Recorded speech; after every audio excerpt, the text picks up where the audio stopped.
मित्रांनो नमस्कार।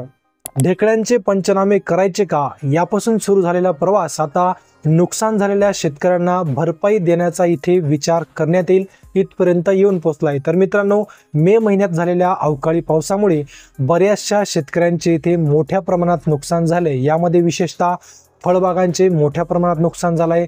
त्यामध्ये केळीच्या बागा असोत, आंब्याच्या बागा असोत, मोसंबीच्या बागा असोत आणि त्यातल्या त्यात कांदा पिकाचे इथे मोठ्या प्रमाणात नुकसान झालंय। तर मित्रांनो, सुरुवातीला याचे पंचनामे सुद्धा होत नव्हते आणि जेव्हा पंचनामे चालू झाले तेव्हा आपले जे काही हुशार कृषी मंत्री आहेत ते असं म्हणाले होते की आता ढेकळांचे पंचनामे करायचे का। तर मित्रांनो, अशा जबाबदार व्यक्तीने अशा प्रकारचं वाक्य वापरणे म्हणजे शेतकऱ्यांची एक प्रमाणे मोठ्या प्रमाणात चेष्टाच करण्याचा आहे। तर मित्रांनो, अशा प्रकारचे वाक्य वापरणे अगदी चुकीचे आहे। तर तुम्हाला काय वाटतं, शेतकऱ्यांबद्दल असं वाक्य बोललं पाहिजे का? तर कृषी मंत्री जे बोलतायत त्यांचं असं वागणं योग्य आहे का? तुम्हाला काय वाटतं कमेंटमध्ये नक्की सांगा। तर मित्रांनो, राज्यामध्ये झालेल्या अवकाळी पावसामुळे शेतकऱ्यांचं भरपूर प्रमाणात इथे नुकसान झालं होतं।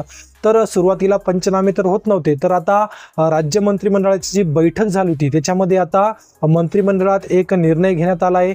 जे काही शेतकऱ्यांचं नुकसान झालंय अवकाळी पावसामुळे राज्यातील ज्या शेतकऱ्यांचं इथे नुकसान झालंय त्यांचे आता पंचनामे करून तिथे भरपाई त्यांना देण्यात येईल असा विचार करण्यात येईल असं मंत्रिमंडळामध्ये निर्णय करण्यात आला आहे। तर मित्रांनो, याच्यामध्ये आता भरपाई नेमकी किती देण्यात येणार आहे, केव्हा देण्यात येणार आहे या संबंधितला कोणताही निर्णय अद्यापपर्यंत झालेला नाहीये। तर मित्रांनो, अशी अपेक्षा व्यक्त करूयात की सरकारने लवकरात लवकर ज्या शेतकऱ्यांचं नुकसान झालंय त्या सर्व शेतकऱ्यांचे लवकरात लवकर इथे पंचनामे करण्यात यावेत आणि त्यांना व्यवस्थित असा मोबदला, व्यवस्थित असे त्यांची जे नुकसान भरपाई ती लवकरात लवकर देण्यात यावी हीच अपेक्षा आपण सरकारकडून करूयात।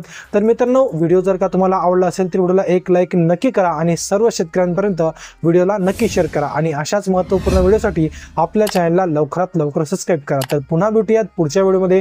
तोपर्यंत जय हिंद आणि जय महाराष्ट्र।